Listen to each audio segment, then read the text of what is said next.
When I was in school, I was a model student. I was good at studies, I knew all the right answers in class, and I did my homework on time. But then I did something very unlike a model student. I decided to quit school. The reason I decided to quit school was because in my last year of school, in 7th, I came to a realization that I wasn't really good at studies. I was merely good at memorizing stuff, at mugging up entire textbooks and spewing them out in an exam, only to forget it the very next day. And what was the point of being good at something that you're eventually going to forget, that holds no relevance to, held no relevance to me or to my life? And I'd never really had to ask myself this question because in school, if you're good at academics, if you're good at studies, then you don't really have to be good at anything else. But that's the very reason I decided to quit school, because I wanted to stop being, for once, a passive receiver and memorizer of information. I wanted to find out, discover what was it that I truly liked doing. I wanted to take my learning back into my own hands. And that's how I became a self-designed learner. As you can guess, I never went back to school, and neither did I go to college.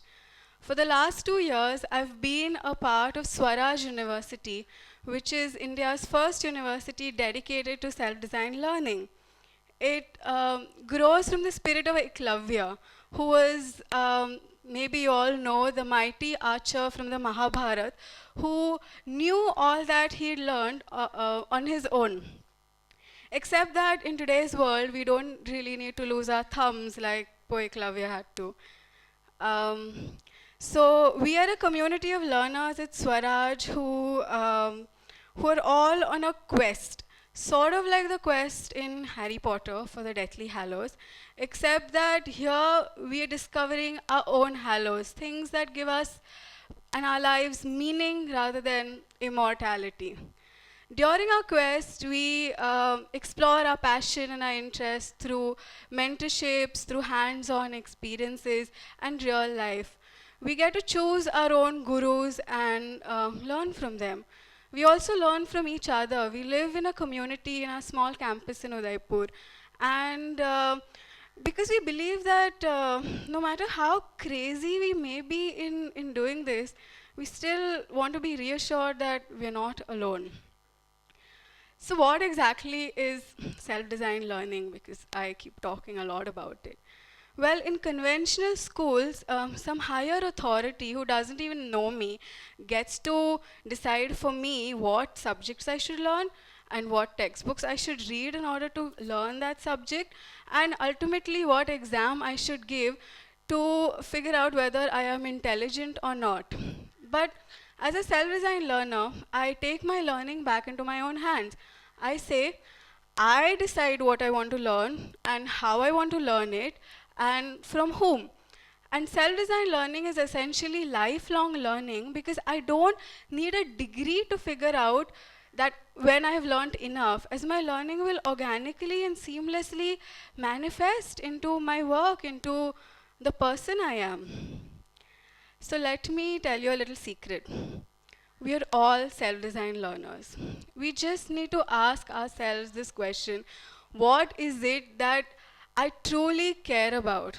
It might be an idea, it might be a skill, an art, or even a question that we want to find the answer to. It might not be one thing, it might be 10 things, but we need to start from there. I have been a self-designed learner for the last 8 years, and I have learned 3 things which I believe are essential to this process of self-designed learning, and I want to share them with you. The very first thing is learning to take a break. Because when I quit school, the thing that I really, really wanted to do was nothing. I simply wanted to take a break from the routine of classes and homework and assignments and exams. And I believe everyone who starts on this journey is going to come to a time like that. And it might cause worry to the learner, to the learner's parents, relatives. But I believe it's okay because it's a learning process. Learning how to relax, to be with oneself, to get to know ourselves and really figure out who we are and what it is that excites us is an important process. And in today's world where we have exam after exam and assignment after assignment, there's no space, no time to just be. And it's expressed beautifully in this song from the film Three Idiots that I'm sure all of you have heard. सारी उम्र हम मर मर के जी लिए, एक पल भी तो अब हमें जीने दो. So here's the next thing that I've learned. Following your heart. If you figured out what it is that excites you, just go ahead and do it. And if you haven't, if there are many things, then make a list. That's what I did. My mother is a big fan of list making, so she asked me to make a list of all the things that I wanted to do now that I wasn't going to school, so I had all this time. So I made a list, and my list was really long, and it had things like traveling, learning French, painting, and I did a bit of everything. Until I came to the realization that what I liked to do most was writing. So I started writing. I wrote and I published a newsletter which I circulated amongst my friends and my family. And it also helped them get answers to questions like, what are you doing not going to school? So that was good. And then I went on to write for a few social organizations. I wrote for the Times of India and a web design company. And I even got paid. So here's the thing, how does following your passion translate into something concrete, something that earns you a living? And that's a question a lot of people have. Okay, yeah, I like doing this, but how am I going to get paid? And I believe you can. So let's take an example. I have a friend who loves watching movies, and that's his thing, like he watches movies. And how do you make a career out of that? But do you know that in the world today, there's something called movie therapy that's being practiced, which is essentially people who have a lot of knowledge about movies and who recommend movies to other people who are psychologically or emotionally distressed as a way of healing them. And it actually works. People are doing this. So you see, anything can become your livelihood as long as you believe in it truly and as long as you have the conviction to do something different and be innovative. So here's the third and final thing that I've learned.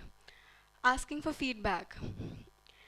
In Swaraj University, we have this principle that even though self-designed learning is an individualized process, it's not individualistic. So when I talk of self in the self-designed learning, I'm not referring only to myself, but to a larger self that contains my family, my community, my friends, the environment.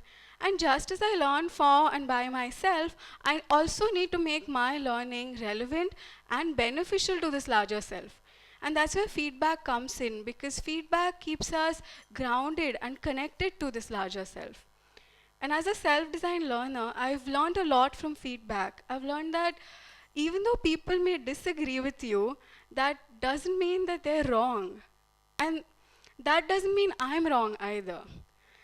Feedback makes you open to the many sides of a story, just as it makes you open to the many sides of yourself.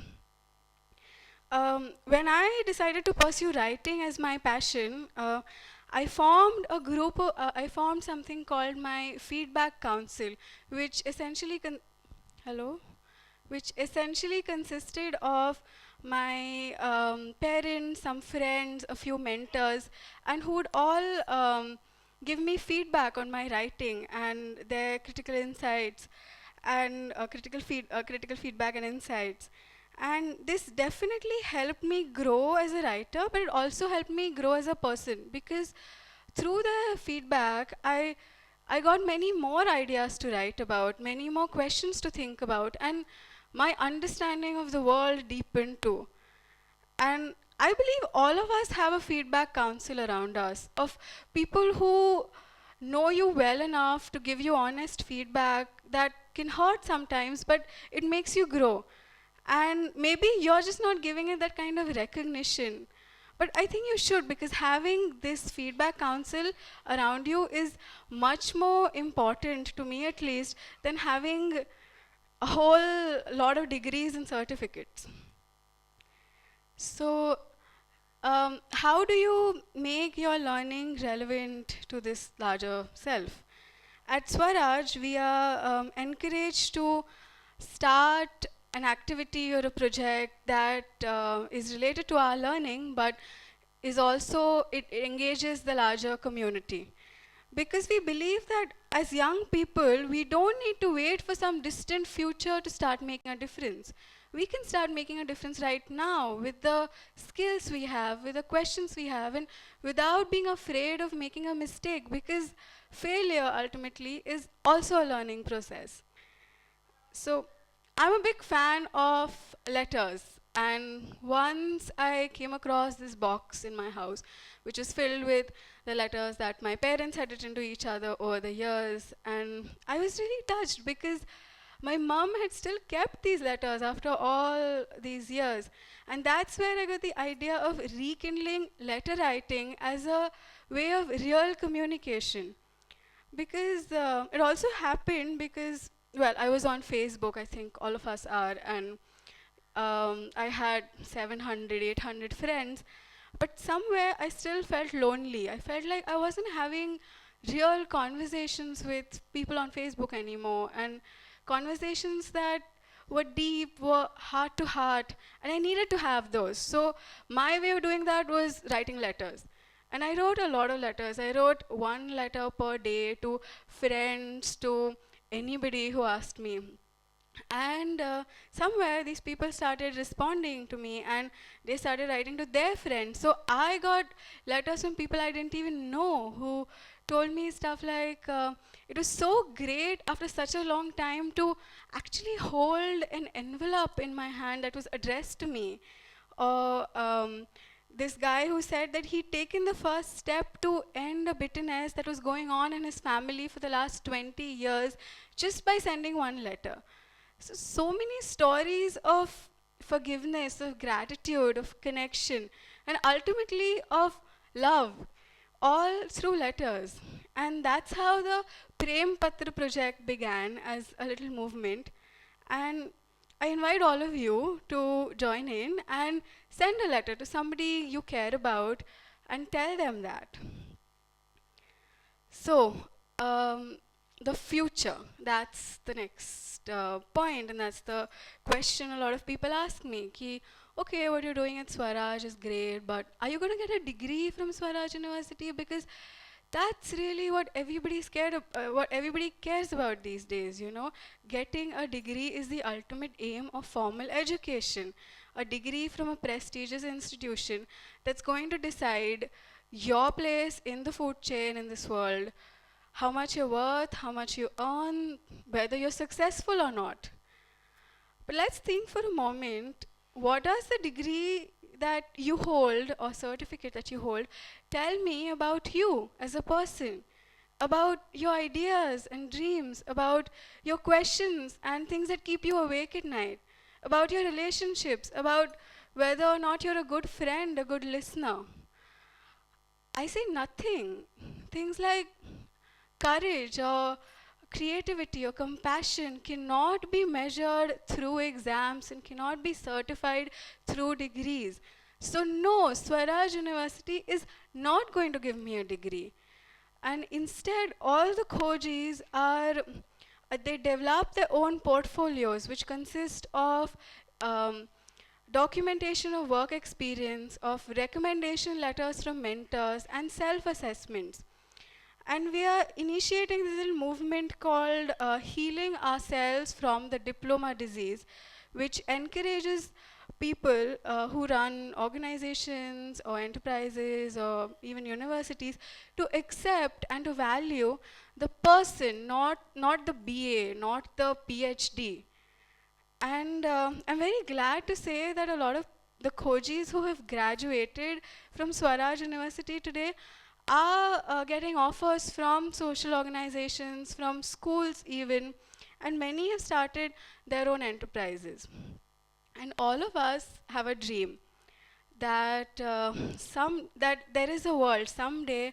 There will be a world without degrees, without certificates or labels of any kind that fail to recognize the humanness, the wholeness of the person behind the label. And I think a world like this is possible, and I'm taking my first step towards it. I'm only asking, will you join me? Thank you.